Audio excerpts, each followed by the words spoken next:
আমাদের প্রিয় কবি নজরুল ইসলামের আজ জন্মজয়ন্তী। এই উপলক্ষে সারা দিন ধরে প্রায় গোটা দিনের একটি অনুষ্ঠান রচনা করেছেন উত্তরসূরি গ্রুপ এবং তার কর্ণধার বিশ্বজিৎ। সমস্ত অনুষ্ঠানই আমি মাঝে মাঝেই দিনভর অনুষ্ঠান ফলো করবার চেষ্টা করেছি। ডক্টর মধুমিতা সেনগুপ্ত গুয়াহাটি থেকে অনুষ্ঠানটি শুরু করেছিলেন, মৌসুমী গান করল, বিশ্বজিতের কবিতা আমরা শুনলাম, কিছু নাচের অনুষ্ঠান দেখলাম। আরেকজন শিল্পী, আমি ঠিক নামটি মনে করতে পারছি না, করিমগঞ্জের সাম দেবনাথ, সেও গান করলো, তার গানও আমার ভালো লেগেছে। আজকে গোটা দিনের অনুষ্ঠানের শেষ পর্বে আমার একেবারে শেষ অনুষ্ঠান, আমার কিছু বলা দিয়ে বাড়িতে থেকেও বলার সুযোগ পাচ্ছি, ভালোই লাগছে। আমি যে বিষয়টা নিয়ে বলবার কথা ভেবেছি সেটা হচ্ছে নজরুল ইসলামের প্রবন্ধ নিবন্ধ। আসলে নজরুল চর্চায় আমরা সবচেয়ে বেশি কমফোর্টেবল নজরুলের কবিতা আবৃত্তিতে।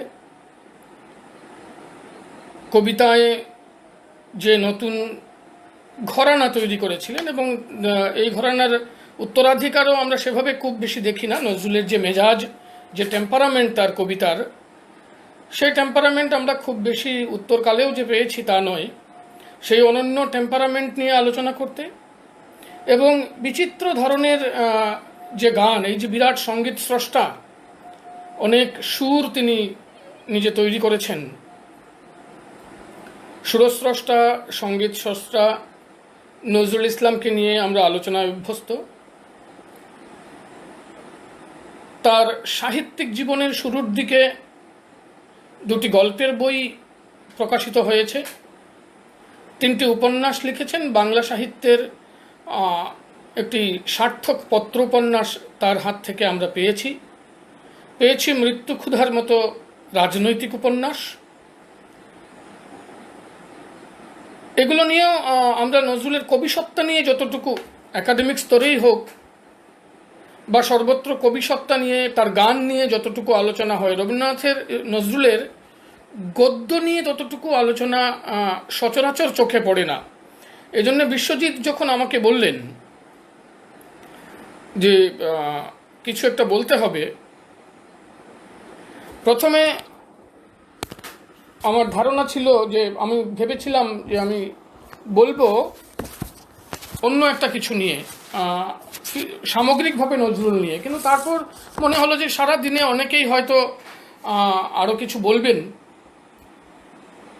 গান কবিতা নিয়ে বলাও হবে। যারা পারফরমেন্স করবেন তারাও কথার ফাঁকে যে সমস্ত, তারা অনুষ্ঠানের ফাঁকে যে সমস্ত কথা বলবেন, সেখানে মোটামুটিভাবে নজরুলের কবিসত্তা এগুলো উঠে আসবে, হয়তো উপন্যাসের কথা উঠে আসবে।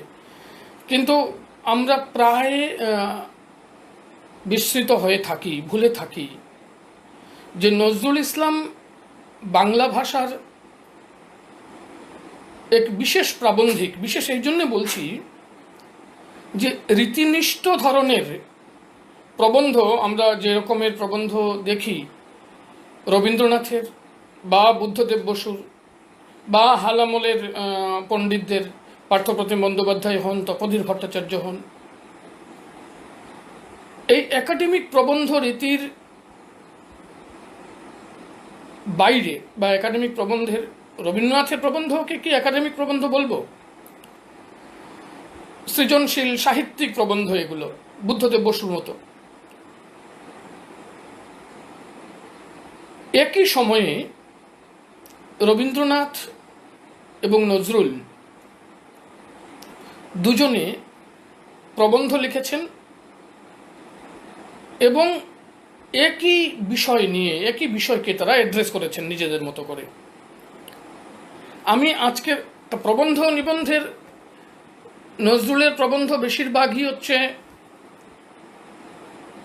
পত্রিকার সম্পাদকীয়, পত্রিকার উত্তর সম্পাদকীয় ধরনের ছোট লেখা।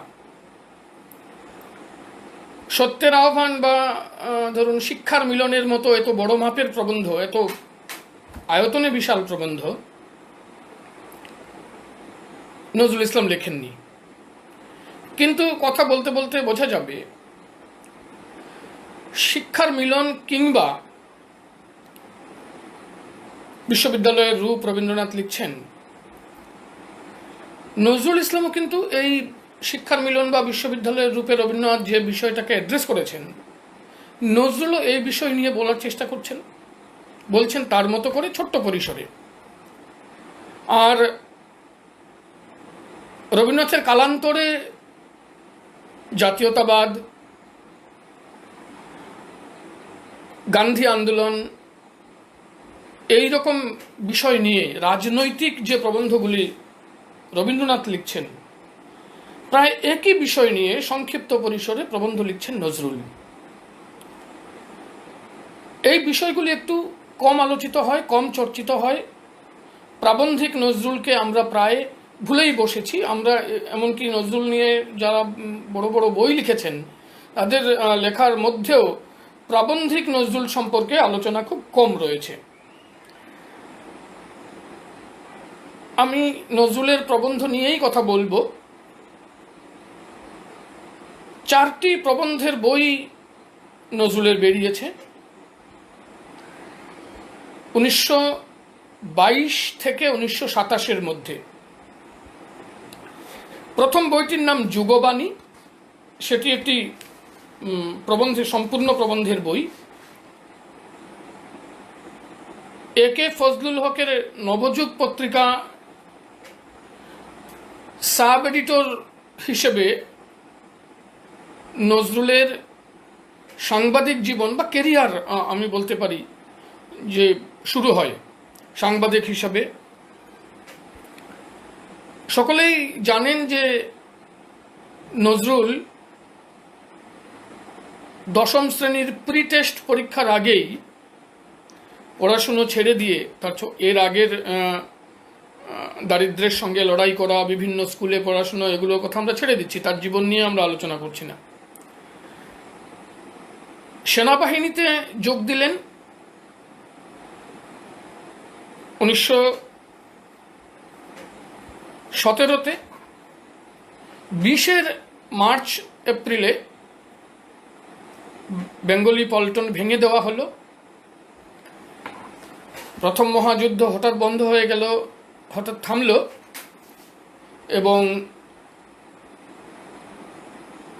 নজরুলের সেনাবাহিনীর একজন সদস্য হিসেবে আর কুয়েত, ইরাক যাওয়া হলো না। ফিরে এলেন তিনি কলকাতায়। মুসলিম সাহিত্য পরিষদের ভবনে বাস করা শুরু করলেন এবং সাংবাদিকতার কাজ শুরু করলেন। শেরে বাংলা ফজলুল হকের একটি পত্রিকা চালাতেন তিনি, সম্পাদক ছিলেন ফজলুল হক। পত্রিকাটির নাম নবযুগ। এই নবযুগ পত্রিকায় 1920 সালে জুলাই মাসে পত্রিকাটি শুরু হয়। 1920 সালের জুলাই মাসে, আরেকটু আগে পত্রিকাটি শুরু হয়। এপ্রিলে তিনি কলকাতা আসেন এবং প্রথম দিকে কিছু কবিতা টবিতা লেখেন বঙ্গীয় মুসলমান সাহিত্য পত্রিকায়, সওগাত পত্রিকায়, মুসলিম ভারত পত্রিকায়, উপাসনা বলে একটি পত্রিকায়ও তার 2-1টি কবিতা বেরিয়েছিল। জুলাই মাসে তিনি ফজলুল হকের পত্রিকায় সহ সম্পাদক এবং সাংবাদিক হিসেবে যোগ দেন। এই নজরুলেরই একটি প্রবন্ধ, সাব এডিটর হিসেবে তিনি একটি প্রবন্ধ লিখেছিলেন। এই প্রবন্ধটি এত তীব্র, এত ধার ছিল যে প্রবন্ধটির জন্য নবযুগ পত্রিকা রাজরোষে পড়ে এবং সেপ্টেম্বর মাসে পত্রিকাটি বাজেয়াপ্ত হয়।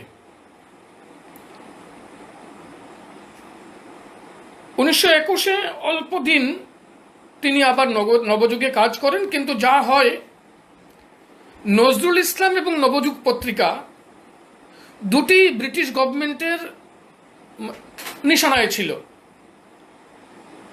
যার এবং নজরুল ছিলেন এই পত্রিকার মধ্যমণি বলা যেতে পারে। শেরে বাংলা ন্যাচারালি তিনি রাজনৈতিক কাজকর্মে আরও খুব ব্যস্ত থাকায় পত্রিকার দায়িত্ব, সম্পাদক তিনি ছিলেন ঠিকই, কিন্তু পত্রিকার দায়িত্ব প্রায় নজরুলের ওপরেই ছিল। এইরকম সময়ে নজরুল সমসাময়িক রাজনীতিকে নিয়ে ছোট ছোট, মনে করুন যে তিনি সম্পাদকীয় লিখছেন, তখনও আজকের মতো করে ওই সময়কার পত্রিকাগুলি অর্ধ সাপ্তাহিক হতো বা সাপ্তাহিক হতো, নবযুগ অর্ধ সাপ্তাহিক ছিল। সেখানে আজকের যে বড় সাইজের পত্রিকা, সেখানে উত্তর সম্পাদকীয়ের জন্য যতটুকু স্পেস থাকে, তখন কিন্তু ততটুকু স্পেসও থাকতো না। এর মধ্যে নজরুল বিভিন্ন বিষয়কে অ্যাড্রেস করবার চেষ্টা করেছেন। সাহিত্য বিষয়ে লিখেছেন, কিছু কিছু ধর্ম বিষয়ে এক দুটো, খুব কম হলেও এক দুটো প্রবন্ধ লিখেছেন, আমি এগুলোকে ধরছি না। প্রধানত আমি আলোচনা করতে চাইছি নজরুল ইসলামের রাজনৈতিক প্রবন্ধগুলিকে নিয়ে। নজরুলের, আমি বলেছি যে নজরুলের 4টি প্রবন্ধের বই, তার মধ্যে একটি ঠিক প্রবন্ধের বই বলবো, প্রবন্ধের বই বলেই আলাদাভাবে বেরিয়েছিল নজরুলের একটি ছবি দিয়ে 2 আনা দামে। সেটা হচ্ছে এই নবযুগ পত্রিকার সম্পাদনা করতে করতে করতে তিনি নিজে পত্রিকার কথা ভাবেন, এবং 1922-এ যখন ওই নবযুগ চলছিল না, বারবার পুলিশ এসে বাধা দিচ্ছে, নানাভাবে নজরুলকে খুঁজছে, তখন নজরুল নিজেই, যেটা অনুমান করা যায় যে নজরুলের যে লেখালেখির তীব্রতা, এটা হয়তো নবযুগ কর্তৃপক্ষের কাছেও খুব মানে হজম করার একটু অসুবিধা হচ্ছিল। এজন্যে 1922-এ 12 আগস্ট অর্ধ সাপ্তাহিক পত্রিকা হিসাবে ধূমকেতুর আবির্ভাব হয়। কয়েকটা ইস্যুর পরই সেপ্টেম্বর মাসের 26 তারিখে ধূমকেতু পত্রিকায় আনন্দময়ীর আগমনে কবিতাটি বেরোয়। সকলেরই জানা কবিতা, বিখ্যাত কবিতা, এটা রাজনৈতিক কবিতা, প্রবল ঔপনিবেশিক শাসনের বিরোধিতা রয়েছে। এই কবিতাটির জন্য ধূমকেতু পত্রিকাও বাজেয়াপ্ত হলো। পত্রিকা নিষিদ্ধ হলো নভেম্বরের 8 তারিখে, এবং ওই সময়ে নজরুলকে জেলে পোড়া হলো। এরই মধ্যে নভেম্বর মাসে নজরুল জেলে যাচ্ছেন 8 তারিখের পরে। জেলে যাচ্ছেন তিনি 23 নভেম্বর, তার মধ্যে তিনি কুমিল্লার দিকে গেছিলেন। 23 নভেম্বর ওই যুগবাণী, এটা নবযুগ পত্রিকায় এবং ধূমকেতুর প্রথম দিকের লেখাগুলির একটি সংকলন ওই পত্রিকাতে বেরোলো। ওই যুগবাণী বলে যে প্রবন্ধ সংকলন, নজরুলের প্রথম প্রবন্ধ সংকলন 1922 খ্রিস্টাব্দে নভেম্বর মাসে বেরোচ্ছে। যেদিন পত্রিকাটি মানে ওই নবযুগ বেরোয়, তার অল্প দিনের মধ্যেই, সপ্তাহের মধ্যেই এটি নিষিদ্ধ হয়, এবং এটির জন্য কুমিল্লাতে 23 নভেম্বর গ্রেপ্তার হন নজরুলের এটা নিয়ে যখন মামলা চলে, তখন নজরুল তার বক্তব্য রাজবন্দির জবানবন্দি নামে তার একটি বক্তব্য 1923-এর 7 জানুয়ারি প্রবন্ধ আকারে প্রকাশ করেন। এই আন্দোলন, এই জেলে থাকার সময়েই কিন্তু নজরুল একটা সময়ে অনশন করেছিলেন, রবীন্দ্রনাথ চিঠি দিয়েছিলেন, এগুলো আপনারা জানেন। পরবর্তীকালে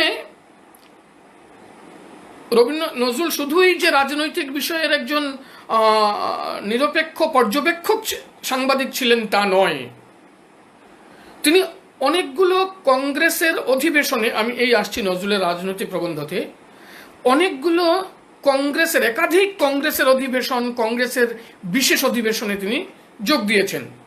চিত্তরঞ্জন দাসের তিনি একজন ফলোয়ার ছিলেন, কিন্তু মানে সমর্থক ছিলেন, কিন্তু এই যে প্রো চেঞ্জার পলিসি চিত্তরঞ্জন দাসের, আমি একটু পরে আসব, এই জায়গাতে তার কিছুটা সমস্যা ছিল। আপনারা জানেন যে চিত্তরঞ্জন দাস মারা যাওয়ার পরে চিত্তনামা বলে একটা বিখ্যাত কবিতা নজরুলের, শোকগীতি, ওড নজরুল লিখেছিলেন। কিন্তু এই ডিফারেন্সগুলো সত্ত্বেও কংগ্রেসের রাজনীতিকে বোঝার জন্য একটা সময় 1920-এর দশকে কংগ্রেসের মধ্যে অনেকগুলো বিরুদ্ধ মতের শিবির এক জায়গায় ছিল। কংগ্রেস নামটাই যে মহাসম্মেলন, এই অর্থে যে কংগ্রেসের নাম, এর মধ্যে যেমন স্বরাজ পার্টি, এই সিআর দাস, চিত্তরঞ্জন দাস এরা করেছিলেন, তারা ছিলেন। চিত্তরঞ্জন দাসের একেবারে অপোজিট মেরুর হচ্ছেন চক্রবর্তী রাজাগোপালাচারী। এরা চক্রবর্তী রাজাগোপালাচারীর সঙ্গে বল্লভভাই প্যাটেল, অন্যদিকে মতিলাল নেহেরু আছেন সিআর দাসের সঙ্গে। কংগ্রেসের মধ্যে এই দুটো শিবির স্পষ্টত। তার মধ্যে সুভাষ বসু আসার পরে পরবর্তীকালে আরও জটিলতা তৈরি হচ্ছে, এবং কংগ্রেস বিভিন্ন অধিবেশন করে নিজেদের যে রাজনৈতিক অবস্থানগুলি, কাউন্সিলে যোগ দেবে কিনা, মানে কলোনির লোক হয়ে শাসন ব্যবস্থায় কতটা অংশ নেবে কি না, নিয়ে কোনো রকমের পরিবর্তন করা সম্ভব কিনা, এই পথে স্বাধীনতা অর্জন সম্ভব কিনা, এই তর্ক বিতর্কগুলি চলছিল। নিবিড়ভাবে নজরুল পর্যবেক্ষণ করছিলেন, ফলো করছিলেন মহাত্মা গান্ধীর অ্যাক্টিভিটি। মহাত্মা গান্ধীকে নিয়ে নজরুলের কবিতাও আছে। আমি এরকম একটি কবিতার অংশ বিশেষ আমি শোনানোর চেষ্টা করছি। এটা কবিতা নয়, এটি আসলে গান। আমি কিছু লিখে এনেছিলাম, যদি খুঁজে পাই আমি গানটির অংশ বিশেষ শোনাবো। সেখানে ওই জাতিভেদ ইত্যাদির বিরুদ্ধে যে মানুষটি দাঁড়িয়েছেন, মানুষের, ভারতের অন্তরাত্মাকে জাগিয়ে তুলবার জন্যে, এ কোন পাগল ছুটে এলো বন্দিনী মার আঙিনায়, 30 কোটি ভাই মরণ হরণ, গান গেয়ে তার সঙ্গে যায়, অধীন দেশের বাঁধন ছেদন, কে এলো রে করতে ছেদন, শিকল বেদির বুকে মুক্তি শঙ্খ কে বাজায়। 1922-এ গান্ধীকে নিয়ে কবিতা লিখছেন। কিন্তু অসহযোগের পদ্ধতি কি যথার্থ পদ্ধতি? এই যে মার খাও, এই যে শিক্ষানুষ্ঠান ছেড়ে বেরিয়ে আসো, ছাত্ররা বেরিয়ে আসছে ঠিক, কিন্তু তাদের সামনে এই ছাত্রদের পরিচালনা করবার জন্যে কংগ্রেসের প্রোগ্রাম কোথায়? আন্দোলনের পথটা কি হবে? এইগুলো নিয়ে কংগ্রেসের যে চিন্তা চেতনা তিনি ফলো করছেন, এবং তার মনে কংগ্রেস সম্পর্কে যে সন্দর্ভ তৈরি হচ্ছে, সেই সন্দর্ভ হচ্ছে একটা সমালোচনাত্মক সন্দর্ভ। বাঙালি কবি নজরুল ইসলাম কবি হিসেবে ভারতের প্রথম কবি, যিনি কবিতায় পূর্ণ স্বাধীনতার দাবি তুলেছিলেন। ওই 20-এর বাসিতে পূর্ণ স্বাধীনতা আমরা জানি সোজা কথা, পূর্ণ স্বাধীন করব দেশ, এই দুলালুম বিজয় নিশান, মরতে আছিস মরব শেষ। এই যে মানে লাহোর অধিবেশনের আগেই তিনি পূর্ণ স্বাধীনতার কথা বলছেন, কিন্তু এই নিয়ে কংগ্রেসের নেতৃত্বের, মূলত মধ্যবিত্ত অংশের যে নেতৃত্বের দ্বিধার দ্বন্দ্ব, কতটুকু যাবেন কতটুকু যাবেন না, সম্পূর্ণ স্বাধীনতা দাবি করবেন কি করবেন না, ঔপনিবেশিক শক্তির সঙ্গে কলোনিয়াল মধ্যশ্রেণীর মিডল ক্লাসের সম্পর্ক কিরকম হবে, এ নিয়ে যে মধ্যবিত্ত অংশের দ্বিধার দ্বন্দ্ব, এবং কিছু কিছু ক্ষেত্রে সিদ্ধান্তহীনতা, এইগুলো কিন্তু নজরুল দেখছেন। আবার একই সঙ্গে যে বিপ্লবী আন্দোলন, অর্থাৎ অস্ত্র হাতে যে আন্দোলন, সেই অস্ত্র হাতে আন্দোলনের প্রতি তার যদি লেখাপত্র দেখা যায় বিদ্রোহী থেকে আরম্ভ করে সমস্ত কিছু, তাহলে বোঝা যাবে যে অস্ত্র হাতে আন্দোলনের প্রতি তার একটা সমর্থন রয়েছে। কিন্তু আমরা যদি দেখি কোনো জায়গাতে আমরা দেখব যে অস্ত্র হাতে আন্দোলন নিয়েও তার সমর্থন কম, বরং তার একটু সমালোচনাই করছেন কয়েকজন মিলে হাতে অস্ত্র তুলে। কিন্তু এমনিতে তার এই ধরনের প্রবন্ধ তিনি যখন লিখছেন, ওই প্রবন্ধগুলিতে কি যে সমস্ত ইমেজারি তিনি ব্যবহার করছেন, প্রলয় সিংহা, রণভেরি, শ্মশান, কাপালিক, বহ্নিমুখ পতঙ্গ, তরবারি, রক্ত সৈনিক, কলিজার সুনিত, দুশ্মনের বর্ষাফলক, বাসুকির ফনা, অগ্নিস্রাব, ভস্যধূম, ভিসুভিয়াসের মুখ, এই যে ইমেজারিগুলো, কবি তো, কবির হাতের লেখা প্রবন্ধ, এই রকমের শব্দ তিনি প্রচুর ব্যবহার করছেন। এতে বোঝা যাচ্ছে যে তার একটি সমর্থন ওদের প্রতি রয়েছে। ক্ষুদিরামের মা বলে তার একটি চমৎকার প্রবন্ধ আছে। এই প্রবন্ধে তিনি ওই গানটা দিয়ে শুরু করেছেন প্রবন্ধটা, ওই যে তখন যদি চিনতে পারো দেখবে গলায় ফাঁসি, 18 মাসের পরে আসবো আমি মাসির ঘরে, ইত্যাদি ইত্যাদি। তো বলছেন ওই ক্ষুদিরামের মা প্রবন্ধতে বলছেন, এই মাতৃহারা মরা লাশ, ক্ষুদিরাম তো মাতৃহারা ছিলেন, আজকে কোটি কোটি ক্ষুদিরাম আমাদের ঘরে। মায়েরা যে সন্তানদের আগলে রাখছেন, আটকে রাখছেন, দেশমাতৃকার শৃঙ্খল মোচনের জন্যে যে সমস্ত প্রজাপুঞ্জ, সমস্ত যুব সমাজ ঝাঁপিয়ে পড়ছে না, মায়েরা যে সন্তান স্নেহে সন্তানদের ঘরে আগলে রাখছেন, ভারত মাকে স্বাধীন করবার জন্য সৈনিক পদে বরণ করে তাদের বাইরে বের করে দিচ্ছেন না, তিনি ওই মায়েদের সমালোচনা করে বলছেন যে ওই মাতৃহারা মরা লাশটা, মানে ক্ষুদিরামের লাশ, কি তোমাদের মা ও ছেলের মধ্যে এসে শুয়ে একটা ব্যবধানের পীড়া দেয় না? প্রবন্ধটির নাম ক্ষুদিরামের মা। তার মানে এই এদের প্রতি তার একটা প্রবল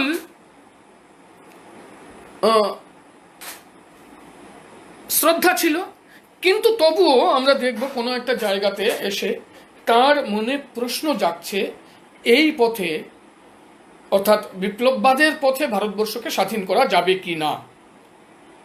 এই প্রশ্নটা জাগছে এই কারণে, কারণ বিপ্লববাদীদের যে প্রোগ্রাম, কার্যসূচি, তার কোনো পলিটিক্যাল ডক্টরিন, তার কোনো প্রোগ্রাম, কার্যসূচি, ভারতটা কীরকম হবে, কার ভারতবর্ষ হবে, এই প্রশ্নে বিপ্লববাদ নীরব। মনে রাখবো যে 20-এর দশকে তিনি বিভিন্ন সময়ে খুব কাছাকাছি ছিলেন মুজফ্ফর আহমেদের। মুজফ্ফর আহমেদ ভারতবর্ষের কমিউনিস্ট আন্দোলনের অন্যতম প্রতিষ্ঠাতা, তার রুমমেট ছিলেন নজরুল ইসলাম। যে সভায়, ভারতবর্ষে কমিউনিস্ট আন্দোলনের প্রথম প্রস্তুতি সভায় মুজফ্ফর আহমেদের ঘরে নজরুল ইসলাম উপস্থিত ছিলেন, কিন্তু ইন্টারেস্টিংলি নজরুল ইসলাম কখনো কমিউনিস্ট পার্টির সদস্য হননি। অর্থাৎ ওই রাশিয়ার পথ, রাশিয়া সম্বন্ধে তিনি খুব উৎসাহিত, রুশ জেগেছে, আয়ারল্যান্ড জেগেছে। একজন আমরা ভাবতে পারি যে পড়াশোনাটা কতটুকু ছিল, দশম শ্রেণী। তো দশম শ্রেণী পাস একজন মানুষ রাশিয়ার খবর রাখছেন, আয়ারল্যান্ডের খবর রাখছেন, তুর্কির খবর রাখছেন, এবং এগুলো নিয়ে প্রবন্ধ লিখছেন এবং হাহাকার করছেন যে আয়ারল্যান্ড, রাশিয়া, তুর্কির যে যৌবন যেভাবে জেগেছে, আমার দেশের যুব সমাজ ওইভাবে জেগে উঠছে না কেন। মোহররম বলে একটি প্রবন্ধ, এটি সম্ভবত তার তৃতীয় প্রবন্ধ গ্রন্থটির নাম হচ্ছে রুদ্রমঙ্গল। সরি, দুর্দিনের যাত্রী, এটি বেরোয় 1926 সালে, এবং চতুর্থ প্রবন্ধ গ্রন্থ রাজনৈতিক প্রবন্ধের সংকলন, সেটি বেরোয় 1927 সালে।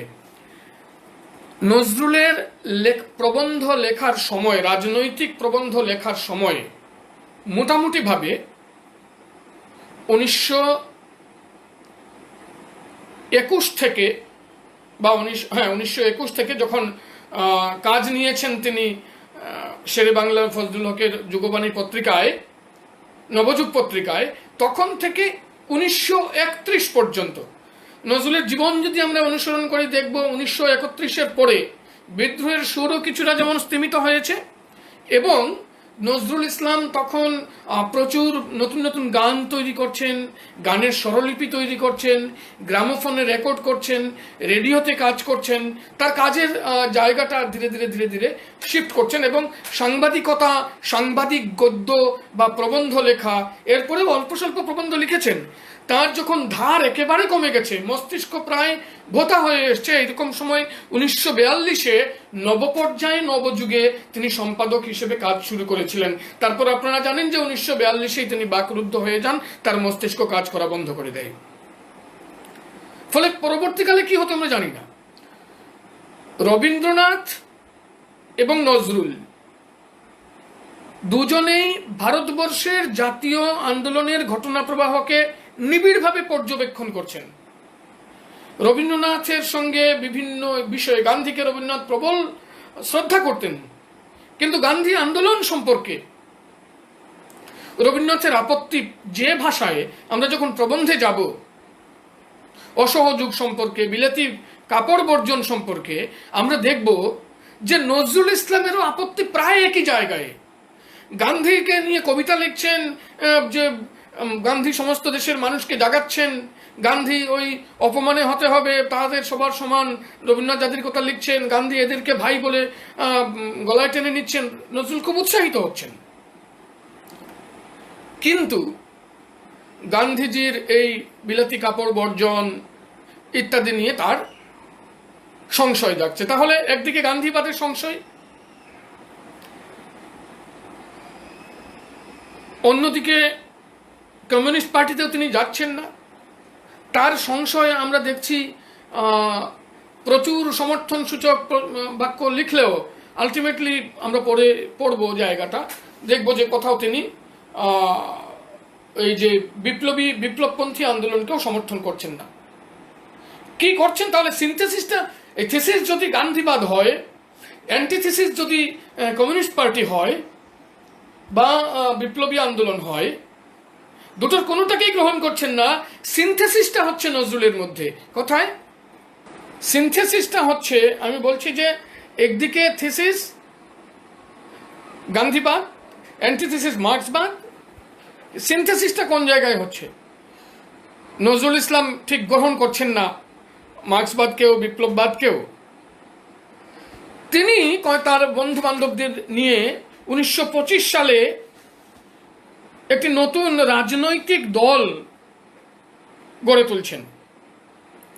সেই রাজনৈতিক দলের নাম ওই কৃষক প্রজা পার্টি, এইরকম একটি শ্রমিক কৃষক প্রজা পার্টি বা এরকম, আমি নামটা একটু পরে খুঁজে পাবো। এইরকম একটি নামে তিনি নতুন দল করছেন, এবং তার যে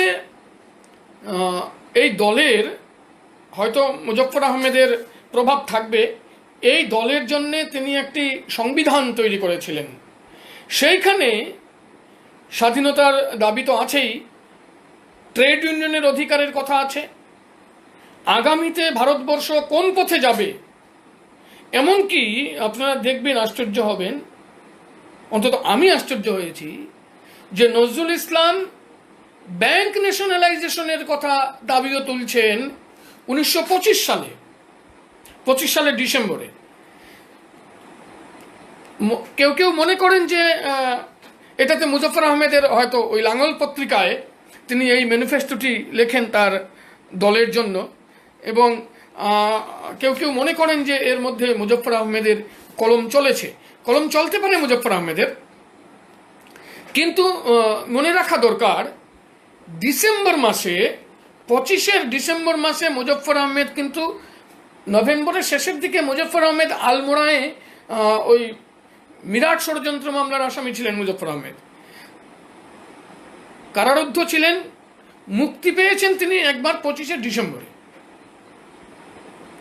এবং কলকাতায় আসার আগেই নজরুলের প্রবন্ধটি বেরিয়ে গেছে। তার মানে সরাসরি মুজফ্ফর আহমেদের কলম যে খুব চলেছে বা তার পরামর্শ যে খুব ছিল তা নয়, কিন্তু মুজফ্ফর আহমেদের মতো একজন মানে যার চৌম্বক ব্যক্তিত্ব, যিনি নজরুলের একদম ছায়াসঙ্গীর মতো ছিলেন কয়েকটি বছর, তার চিন্তার প্রভাব তো থাকবেই। আমরা এই ম্যানিফেস্টোটির কথাও একটু উল্লেখ করব।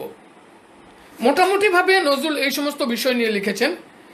নজরুলের প্রবন্ধের রাজনৈতিক প্রসঙ্গগুলি আমি উল্লেখ করলাম। এবার আমি নির্দিষ্টভাবে 3টি বিষয়ে নিয়ে নজরুলের কি বক্তব্য ছিল রাজনৈতিক প্রবন্ধে, নির্দিষ্টভাবে ওই বিষয়গুলোতে আমি যাচ্ছি। প্রথম হচ্ছে, এর মধ্যে একটা কথা বলে নেওয়া দরকার যে দুজনের যখন রবীন্দ্রনাথ এবং নজরুল প্রায় একই রকম করে লিখলেও রবীন্দ্রনাথের মন্থর কথকতার বিপরীতে নজরুলের প্রবন্ধ দুর্মর গতি, অস্থির এবং আবেগ চঞ্চল। অতি কথার দোষ রবীন্দ্রনাথেও আছে, নজরুলেও আছে, লক্ষ্য করবেন।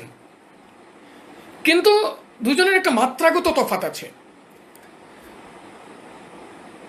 ওই সোনার তরীর সমুদ্রের প্রতি বা বসুন্ধরা এই ধরনের কবিতায় যে অতি কথন, তার সঙ্গে যদি আমি বিদ্রোহী বা কামাল পাশার অতি কথনের একটা কম্পেয়ার করি, তাহলে দেখব যে এর তফাৎ, এই দুটো অতি কথনের তফাৎটা হচ্ছে মেজাজের এবং গতির। নজরুলের প্রবন্ধের মধ্যেও এই একই আবেগ প্রাবল্য দেখা যায়, এবং তার প্রবন্ধকে, যেমন রবীন্দ্রনাথের প্রবন্ধকে, অনেকগুলো প্রবন্ধকে তার কবিতার সম্প্রসারণ বলা যায়, তেমনি নজরুলের প্রবন্ধকেও তার কবিতার সম্প্রসারণ বলা যায়। সংক্ষিপ্ত পরিসরে প্রবন্ধ লেখে। একটা জিনিস লক্ষ্য করবেন, রবীন্দ্রনাথ এবং নজরুলের আগে বিপিন পাল এবং সিআর দাসের 3-4টে, হাতে গোনা 5, 6, 7, 10 হবে, 7-8টার বেশি বাংলা ভাষায় রাজনৈতিক প্রবন্ধ রচিতই হয়নি। একই সময়ে রবীন্দ্রনাথ এবং নজরুল 20-এর দশকে বাংলা রাজনৈতিক প্রবন্ধের দুটো প্যারালাল ধারা, দুটো আলাদা আলাদা ধারা তৈরি করছেন, এবং দুজনেই কতগুলো কমন বিষয় নিয়ে কথা বলছেন। আমি এই কমন বিষয়গুলোর জায়গাতে যাচ্ছি। স্বরাজ একটা প্রথম বিষয়। অগ্রন্থিত কোনো গ্রন্থে, মানে কোনো প্রবন্ধ সংকলনে সংকলিত নয় এমন কিছু প্রবন্ধ তো রয়েছে নজরুলের। এরকম একটি প্রবন্ধের নাম হচ্ছে মুশকিল। এই প্রবন্ধে নজরুল বলছেন যে আমরা যতটা দেশের কল্যাণ চাইছি, তার থেকে বেশি চাইছি আত্মপ্রচার। বাঙালির ভাবোচ্ছ্বাস আছে, কর্মোন্মাদনা আছে, কিন্তু যা নেই তা হচ্ছে জ্ঞান বা জিজ্ঞাসা। জিজ্ঞাসা ছাড়া ভেদ বিবাদের মীমাংসা হয় না। তথাকথিত রবীন্দ্রনাথও কিন্তু বলছেন যে তথাকথিত শিক্ষিতদের মধ্যেও কর্তার ইচ্ছায় কর্ম করা এবং সনাতন ধর্মের নামে পুরনো সংস্কারের দাসত্ব করবার দিকে মতি আছে। এই পুরনো সংস্কারের দাসত্বকে যে নজরুল কতভাবে গদ্যে পদ্যে আক্রমণ করেছেন সে আর বলবার নয়। এগুলো জানা আপনাদের। আমাদের অন্তরে বাইরে, সমাজে, রাষ্ট্রে মৃত্যুর বিষ বীজ লুকিয়ে আছে। সেই করাল গ্রাস থেকে আমাদের রক্ষা করবার জন্য চাই স্বরাজ।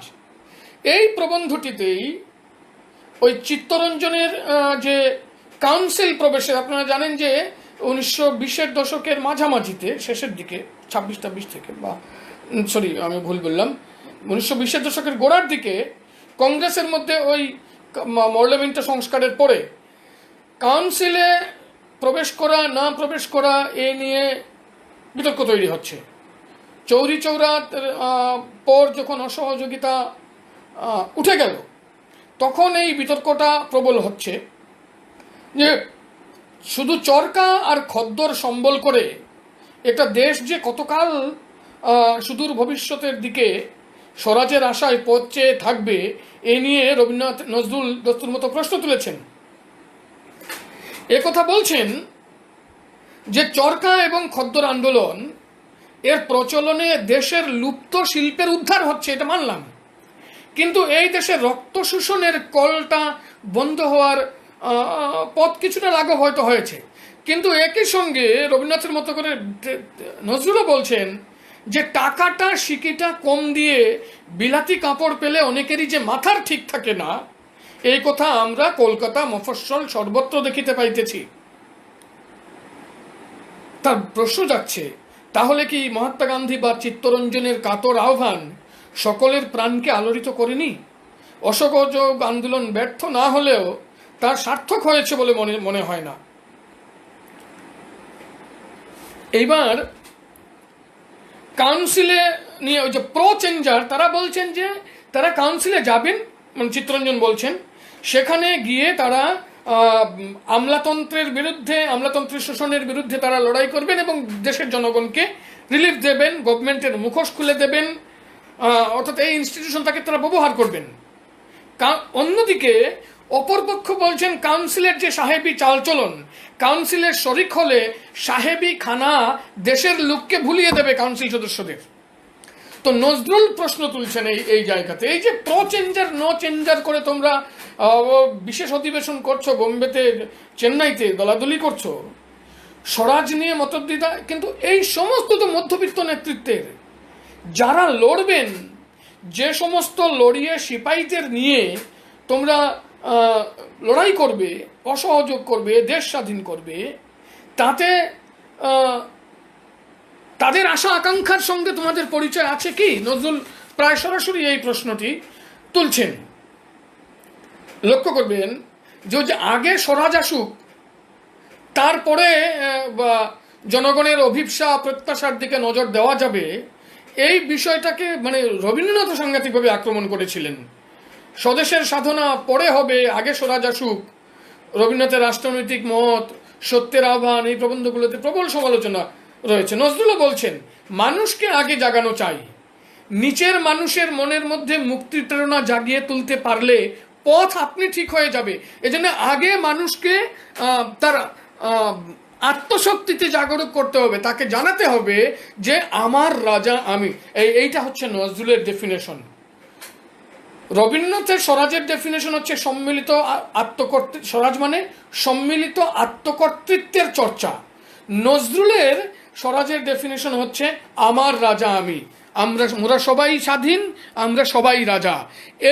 এই উপলব্ধিটা দেশের মানুষের কাছে যখন দেওয়া যাবে, তখন ধর্মের শেকল, মোল্লার পরানো শেকল, পুরোহিতের পরানো শেকল, সমাজবিধির শিকল, প্রতিষ্ঠানের শেকল, পুলিশের শেকল, সমস্ত কিছু টুটে খান খান হয়ে যাবে। আমার রাজা আমি, এই সত্যে প্রথম মানুষকে দীক্ষিত করতে হবে, গরিব মানুষকে, শ্রমিককে, কৃষককে। কিন্তু গরিব মানুষ, শ্রমিককে যদি আমার রাজা আমি এই সত্যে দীক্ষিত করতে হয়, আমরা মনে করতে পারি যে কংগ্রেসের শ্রেণী চরিত্রগত সীমাবদ্ধতার কারণেই এই জায়গাতে নজরুল স্বদেশী আন্দোলনকে, স্বরাজকে যে জায়গায় নিয়ে যেতে চাইছেন, স্বরাজ সাধনা, সেই জায়গাতে কংগ্রেস পৌঁছানোর তার শ্রেণী চরিত্রগত অবস্থানের কারণেই সেভাবে সে পৌঁছাতে পারত না। এই জায়গাতে কিন্তু কিছু কিছু ক্ষেত্রে নজরুল মৃত্যুকূধাতেও আছে, মৃত্যুকূধা উপন্যাসেও আছে, পল্লী গঠনে জোর দিচ্ছেন। এই জায়গাতেও রবীন্দ্রনাথ এবং নজরুলের মিল।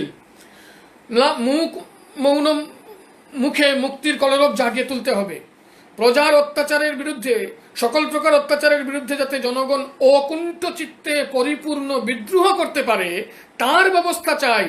না হলে শুধু, আমি নজরুলকে কোট করছি, শুধু ভদ্রলোকের জটলাতে স্বরাজের বুনিয়াদের, স্বরাজের পাকা বুনিয়াদের প্রতিষ্ঠা হবে না, এতে সন্দেহ নেই। এজন্যে অগণিত জনগণ যাতে পূর্ণ অধিকার সম্বন্ধে সম্পূর্ণ সজাগ হয়, ধর্ম, সমাজ ও রাষ্ট্রের সকল রকম অবিচার এবং কদাচারের বিরুদ্ধে, এবার বলছেন অন্তরে ভগবত্তার স্পর্শ এবং অনন্ত শক্তির অনুভব করে মাথা খাড়া করে দাঁড়াবার মতো বল পায়, সেই জন্যে চেষ্টা ও আন্দোলন করা। এরপর বলছেন যে গান্ধীজি এলেন আমাদেরকে এই বলটা দিতে, তিনি এলেন আমাদের আত্মবিশ্বাস জাগিয়ে দিতে, আর আমরা নিজেদের ভুলে গিয়ে গান্ধীকেই বিশ্বাস করে বসে থাকলাম। আত্মশক্তির জাগরণ হচ্ছে যে আমি জাগবো, এই না করে আমরা হয়ে গেলাম পর, গান্ধীকে ভক্তি করে, পরকে ভক্তি করে যা হয়, ভক্তি করে বিশ্বাস করে যে শিক্ষা, তা পরাবলম্বন। এই পরাবলম্বন মানেই দাসত্ব, মানে গান্ধীকেও অন্ধভাবে ফলো করা, সেটাও হচ্ছে দাসত্ব। এই মনের পরাবলম্বন বা গোলামি আমাদের চির গোলাম করে রেখেছে। আমাদের 33 কোটি লোকের 33 কোটি দেবতা, আর অর্থাৎ আমাদের ভারতে 33 কোটি মানুষের সকলেরই নির্ভরতা তাদের শস্য দেবতার উপর। সবাই বলেন দেবতা আছেন আর তারা নেই, অর্থাৎ কিনা এটা নাস্তিকের দেশ, স্বহীন দেশ। নাস্তিকের এই যে স্বহীন, এটা একটা নাস্তিকের একটা অভিনব ডেফিনেশন তিনি দিচ্ছেন। কিন্তু লক্ষ্য করার মতো তিনি নজরুল বলছেন যে এই পরাবলম্বন, রবীন্দ্রনাথও কিন্তু বলছেন মৌমাছির মতো, মৌমাছির উপমা দিচ্ছেন রানী মৌমাছির পেছনে ঘোরাঘুরি করা সত্যের আহ্বান প্রবন্ধে।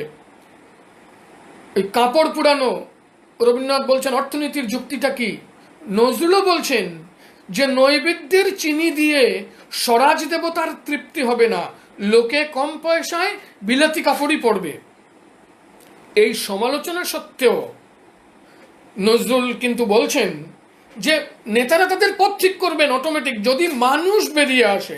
এই জায়গাতে নজরুল অনন্য। রবীন্দ্রনাথ বলছেন প্রোগ্রামটা কি, নজরুল বলছেন নেতারা প্রোগ্রাম ঠিক করুন, কিন্তু মানুষকে বেরিয়ে আসতে হবে। মানুষ যদি বেরিয়ে আসে, দেশনায়ক যারা, মানে তাহলে কিন্তু অন্যরাও ঝাঁপিয়ে পড়বেন। বলছেন কি দেশনায়ক যাহারা, তাহারা তো তোমারই বিবেকের প্রতিধ্বনি করেন। কর্তব্য জ্ঞানের কাছে, ত্যাগের কাছে অসম্ভব কিছুই নাই। সুতরাং ইহা সম্ভব, উহা অসম্ভব বলিয়া ছেলে মানুষই করাও আরেক বোকামি। যাহা সম্ভব তাহা করিবার জন্যই তো তোমার ডাক পড়িত কি জন্য? অসম্ভব বলিয়াই তো দেশ তোমার বলিদান চাইতেছে। এইবার বলছেন স্বরাজের স্লোগান সম্পর্কে তার মূল বক্তব্য, শিক্ষিত মধ্যস্বত্বভোগী অংশ স্বরাজের কথা বলছেন। জমিতে যদি চাষির সত্ত্ব না থাকে, মাছের দাম বাড়লেও মাছ যে ধরে সেই মৎস্যজীবীর শ্রমের ফসল যদি দালাল আর মহাজনে ভোগ করে, মাছ মারার অবস্থা আরো খারাপ হয়। উৎপন্ন দ্রব্যে প্রজার অংশ নেই। স্বরাজ মানে তো নিজেই নিজের রাজা। উৎপাদনের ক্ষেত্রে রাজা, প্রজা আর মধ্যস্বত্বভোগীর দুস্তর ব্যবধানের বৈষম্য বজায় রেখে স্বরাজের আওয়াজ তোলা ভাবের ঘরে চুরি। তার ভাষায়, আমরা আগা কেটে গোড়ায় জল দিচ্ছি। কাউন্সিলে আর খবরের কাগজে স্বরাজের জন্য চেঁচিয়ে আকাশ ফাটিয়ে দিচ্ছি। আবার বলছি স্বরাজ পেলে সমস্যাটা আপনি দূর হবে। এই স্বরাজ এখন হলে পাবে কে?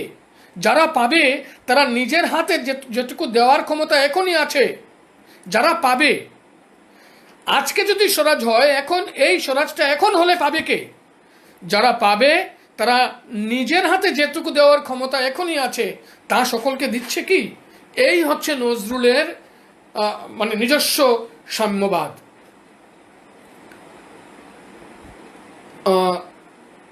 এবার তিনি বলছেন ভূমি সত্ত্বের সঙ্গে ভারতীয় স্বরাজ প্রতিষ্ঠার একটা নিকট সম্পর্ক রয়েছে।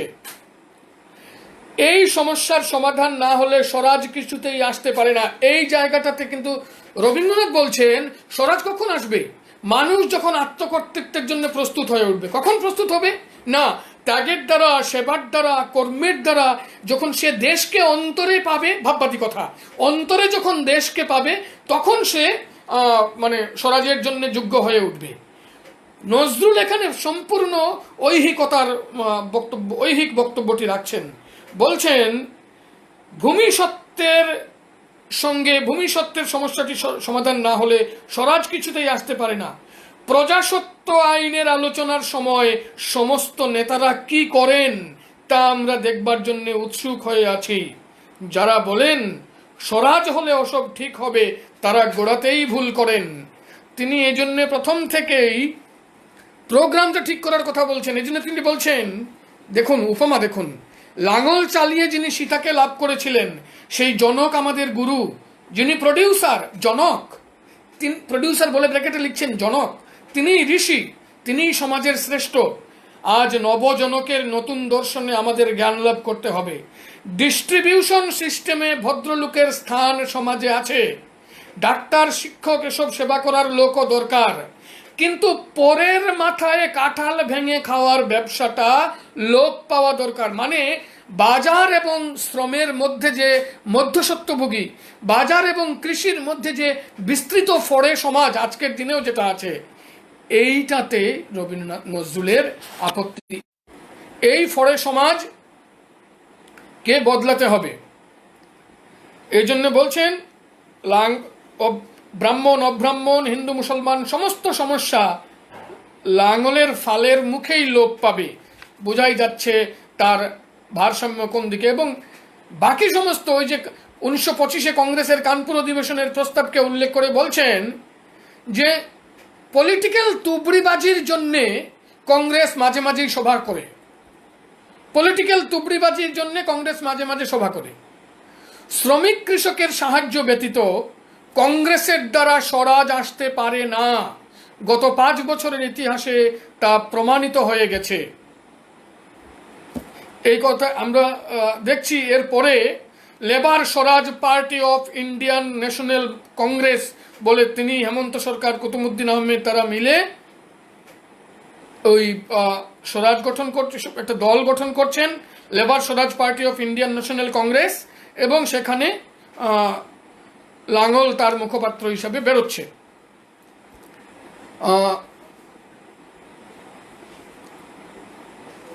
1925 লাঙলের প্রথম প্রবন্ধে, প্রথম বর্ষের প্রথম সংখ্যায় তিনি বলছেন, নারী পুরুষ নির্বিশেষে রাজনৈতিক, সামাজিক ও অর্থনৈতিক সাম্যের উপর প্রতিষ্ঠিত ভারতের পূর্ণ স্বাধীনতা সূচক স্বরাজ্য লাভই এই দলের উদ্দেশ্য।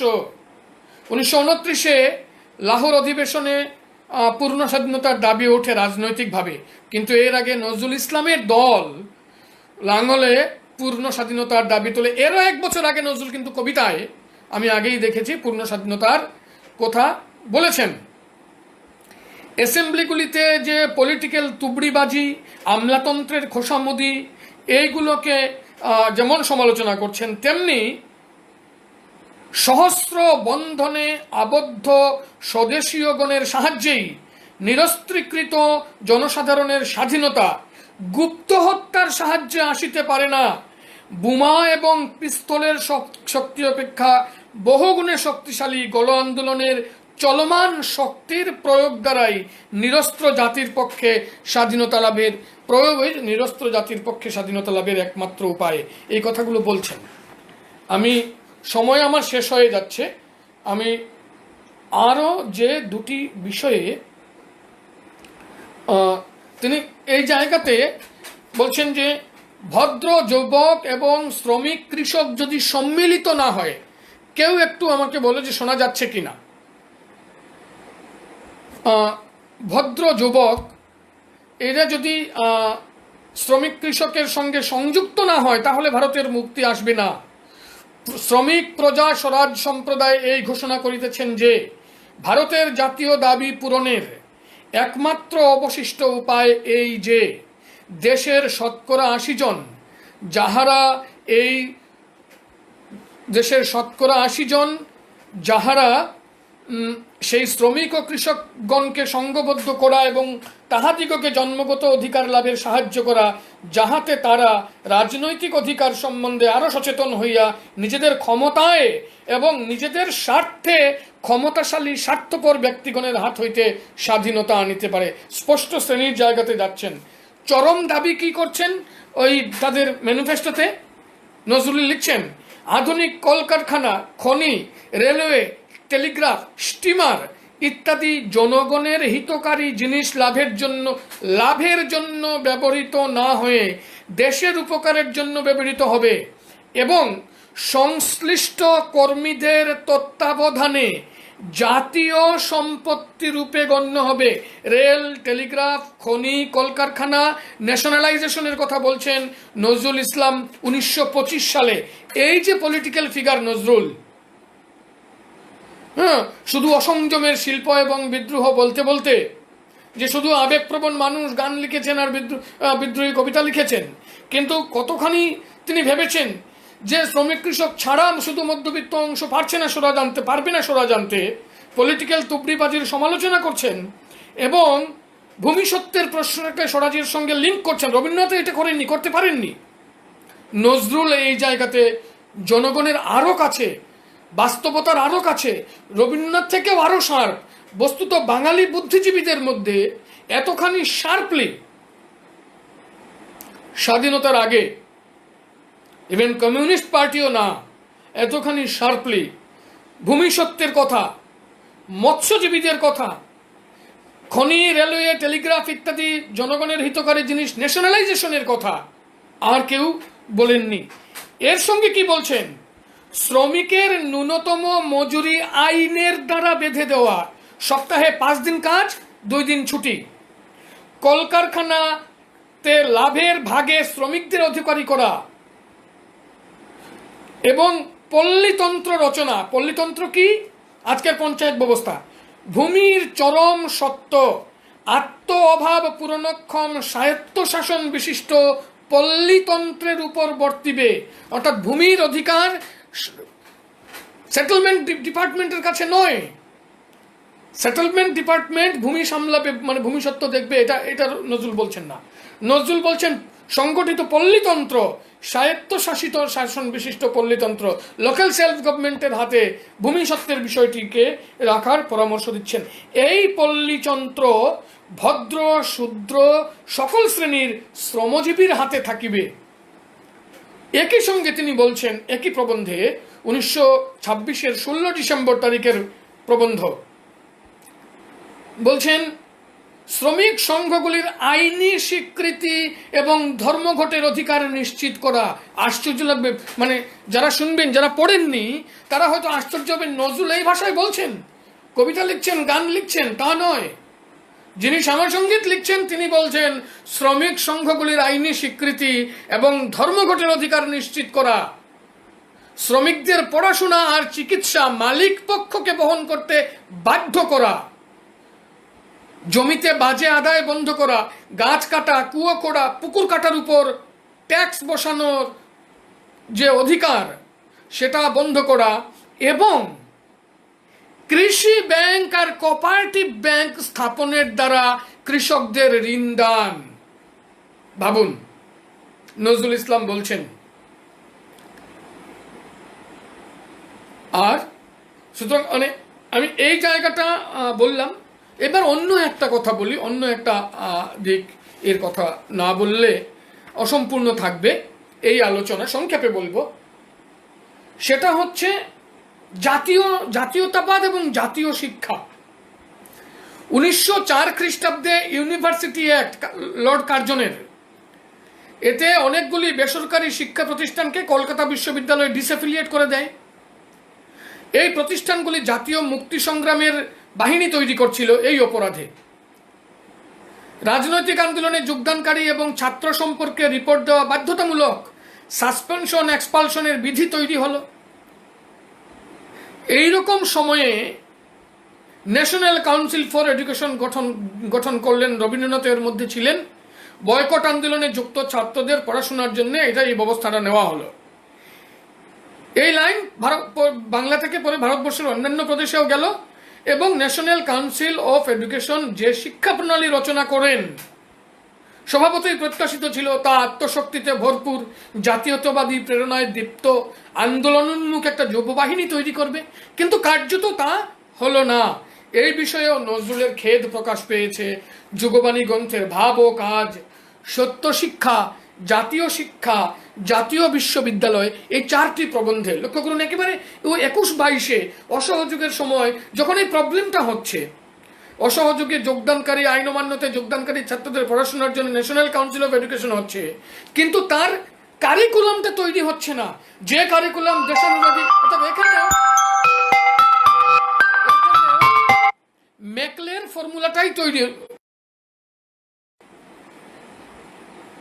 এই জন্যে মানে নজরুল খুব ক্ষুব্ধ হয়েছেন। তার ক্ষোভের একটু নমুনা পড়ে শোনাই। আমাদের কিশোর এবং তরুণের মধ্যে আজাদির নেশা জমাইয়া তুলিবে, ইহাই ছিল প্রত্যাশা। কিন্তু জাতীয় বিশ্ববিদ্যালয় প্রতিষ্ঠার আড়ম্বর যতটা, অহংকার যতটা, সত্যকার জাতীয় স্পিরিট জাগিয়ে তুলবার ব্যর্থতাও ততটা। এত স্পষ্ট করে নজরুল ইসলাম বলছেন। এবং আপনারা প্রবন্ধগুলি পড়বেন, আমি নাম বললাম। আরেকটা চমৎকার দৃষ্টান্ত দিচ্ছেন জাতীয় শিক্ষা প্রবন্ধে। বলছেন স্বদেশি জিনিসের ব্যবসা নিয়ে, ওই রামদেবের পতঞ্জলিও মাঝে মাঝে এরকম করে স্বদেশি জিনিসের ব্যবসা করতে গিয়ে দেশের আন্দোলনের সময় অনেক ব্যবসায়ী বিলাতি জিনিসের ট্রেডমার্ক চিহ্নটা চেঁচে তুলে দিয়ে স্বদেশি মার্কা মেরে বিক্রি করত। তো জাতীয় বিদ্যালয়ে বিলাতি শিক্ষা ব্যবস্থার ট্রেডমার্ক উঠিয়ে স্বদেশি মার্কাটাই কেবল পড়েছে, কোনো গুণগত মৌলিক পরিবর্তন সংগঠিত হলো না। যে অর্গানিক ইন্টেলেকচুয়াল দেশের স্বাধীনতার জন্য উঠে আসবেন গ্রামসির ভাষায় বললে, সেটা জাতীয় বিশ্ববিদ্যালয় থেকেই তো উঠে আসার কথা ছিল। কিন্তু এই ব্যর্থতাকে কিন্তু এটা উঠে এলো না। এটা বলছেন যে এইরকম নজরুল একেবারে ক্ষিপ্ত হয়ে গেছেন জাতীয় বিশ্ববিদ্যালয়ের ব্যর্থতা দেখে। তিনি বলছেন যে জাতীয় বিশ্ববিদ্যালয় গোলাম কিংবা ক্লার্ক তৈরি করছে, জাতীয় বাহিনী তৈরি করার দায়িত্ব নিচ্ছে না। এরপরে নজরুল একেবারে রাগ করে বলছেন যে এইরকম চলতে থাকলে ভবিষ্যতে নাম করে করে এই সমস্ত শিক্ষকদের চিহ্নিত করবেন। তারা চিত্তরঞ্জনের প্রচেষ্টা ব্যর্থ করে দিচ্ছেন। তো জাতীয় বিশ্ববিদ্যালয়ের ক্যারিকুলাম কি, স্ট্যান্ডার্ড একটা নিয়ম আছে কি না, এগুলো এই প্রোগ্রাম আগে ঠিক করতে হবে।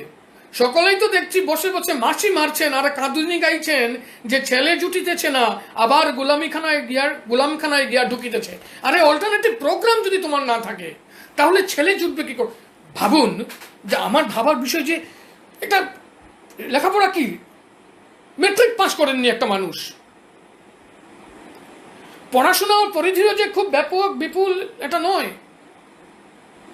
এত পড়াশোনা, রবীন্দ্রনাথ তো পড়াশোনার জন্য প্রচুর বই অর্জন সংগ্রহ করতে পারছেন, কিন্তু এটুকু যে সংগ্রহ করবার মতো ক্ষমতা কোনো সময় ছিল না, এই সোর্সও ছিল না। তবুও এই সমস্ত কথা কিন্তু নজরুল ইসলাম বলছেন। জাতীয়তাবাদ প্রসঙ্গে অনেক কথাই বলছেন, আমি বিস্তারিত বলছি না। একটা যে কথা বলে আমি শেষ করব, যে হিন্দু মুসলমানের মৈত্রী যদি না ঘটে এবং হরিজন বর্ণ বিভক্ত সমাজের আর কৃষি অর্থনীতিতে বিন্যস্ত, মানে জমিদার রায়তে বিন্যস্ত যে কৃষি সমাজ, সেখানে রায়ত অংশের মানুষ, উৎপীড়িত হিন্দু মুসলমান যদি সত্যিকারের মিলতে না পারে, তাহলে জাতীয়তাবাদ শুধুই স্লোগান হয়ে থাকবে। গান্ধীজিকে গুরু হিসেবে দেখা বা দেবতা হিসেবে দেখা এই পথ জাতি গঠনের পথ নয়, কারণ এটা মানুষকে নির্জীব করে। জাতি কখন, জাতির এককটা হচ্ছে ব্যক্তি। তো ব্যক্তি যদি সুঠাম হয়, বলশালী না হয়, আত্মমর্যাদার আনন্দে দীপ্যমান না হয়, ভেদ বুদ্ধি, নানান রকম ভেদ বুদ্ধির চাপে সে যদি পিষ্ট হয়, তাহলে জাতীয়তাবাদ কি করে গড়ে উঠবে? জাতীয়তাবাদ একটা আইডিয়াল নয়, জাতীয়তাবাদ একটা ভাবধারা নয়, এটা হলো বস্তু। এর ভিত্তি হলো প্রচন্ড ঐহিকতা, প্রাপ্য সম্পর্কে সচেতনতা। তো জাতীয়তাবাদের জন্য কি গান্ধীকে যখন একদিকে কংগ্রেস দল দেবতা বানাচ্ছে, ওই শাহিদ আমিনের প্রবন্ধটা অনেকেই পড়ে দেখতে পারেন, গান্ধী যখন মহাত্মা, যে গান্ধীকে কি করে দেবতা বানানো হচ্ছে, এটা কংগ্রেসের প্ল্যানের মধ্যে ছিল গান্ধীকে দেবতা বানানো। হ্যাঁ, নজরুল বলছেন যে দেবতা বানিয়ে হবে না, মানুষকে তার প্রাপ্য সম্পর্কে সচেতন যদি করা যায় এক একটি মানুষ, তাহলে এই সমস্ত এক একটি মানুষ মিলে জাতীয়তাবাদ মানে রচনা করতে পারে। জাতীয়তাবাদ সম্বন্ধে আরও কিছু বলেছেন, কিন্তু আমি মূলত সময়ের কথা ভেবে 1 ঘন্টা বলে নিয়েছি, এর বেশি আর বলছি না আজকের দিনে। আমি যারা উৎসুক তাদের আমি যে নজরে আনতে চাইলাম যে বিষয়টা, সেটা হচ্ছে আমরা যে নজরুলকে জানি তার বাইরেও, নজরুলের উপন্যাস এবং গল্পের বাইরেও নজরুলের প্রবন্ধ যেটা সবচেয়ে কম আলোচিত, এই প্রবন্ধগুলি যদি পড়ি আজকের দিনে, তাহলে আজকের দিনেও আমরা আজকের দিনের যে মানুষ, 2021 সালের যে মানুষ, 2021 সালের যে ভারতবর্ষে আমরা আছি, আমাদের দেশ চেতনাটাকে পরিষ্কার করে তুলতে নজরুল আমাদের পথ দেখাতে পারেন। আমাদের ইতিহাসকে রাজনৈতিকভাবে দেখতে শেখাও একটা প্রয়োজন আছে, সেটা আমাদের সিদ্ধান্ত গ্রহণে সাহায্য করবে। আমরা তো আজকে একেবারে গড্ডলিকায় গা ভাসিয়ে চলেছি। আজকেও তো আমরা গুরুবাদ, আজকেও তো আমরা হর হর মোদিই করে ফেলি।